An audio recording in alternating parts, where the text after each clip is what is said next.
naxariistay waxaa magaalada Jigjiga ee xarunta gobolka Soomaalida Itoobiya lagu aasay Abwaan Maxamuud Cabdullaahi Ciise Sangub oo bilowgii toddobaadkan ku geeriyooday magaalada Addis Ababa ee xarunta dalka Itoobiya. Abwaanka ayaa ku geeriyooday da'da 76 waxa uuna ka tagay 23 caruur ah iyo 2 xaas. Dowladda Soomaaliya ayaa horaanta toddobaadkan guddi u saartay in ay aas qaran ugu sameeyaan magaalada Muqdisho ee caasimadda Soomaaliya. Wasiirka warfaafinta iyo hanuuninta dadweynaha ee xukuumadda federaalka ee Soomaaliya Maxamed Cabdi Xayir Maareeye oo VOA-da la hadlayay ayaa ka waramay waxa bedelay aaskii qaran ee lagu waday in Muqdisho loogu sameeyo abwaanka. Bismillahir Rahmanir Rahiim wa mahadsantahay inna lillahi wa inna ilayhi raaji'uun.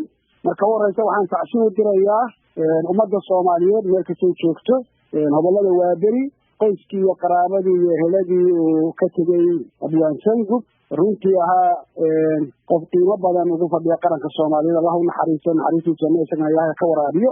marka Sangub maanta ayaa lagu aasay magaalada Jigjiga. Dowladda Soomaaliyeedna markii uu dhintay Allah u naxariisto abwaanka waxaan qorsheynay inaan qabanno aas qaran ku qabanno magaalada dalka. laakiin codsi ku adkaysteen oo nooga yimid qoyska ayaan madaxweynaha iyo ra'iisul wasaaraha iyo dhammaan dowladda ay u hogaansatay. marka waqti ballaaran baan ugu dirnay oo ka qayb qaatay aaska marxuumka. waa tahay marka ma asaga hore uga sii dardaarmay in lagu duugo ama lagu aasaan iraahday dhinaca Jigjiga? ma maqlin anigu, laakiin madaxweynaha iyo aniga iyo wasiirro kale oo loo saaray inay aas qaran sameeyaan maadaama anigu aan ahay wasiirka warfaafinta dhaqanka iyo dalxiiska oo tiyaatarka iyo gobolada Waaberi hoos yimaadaan.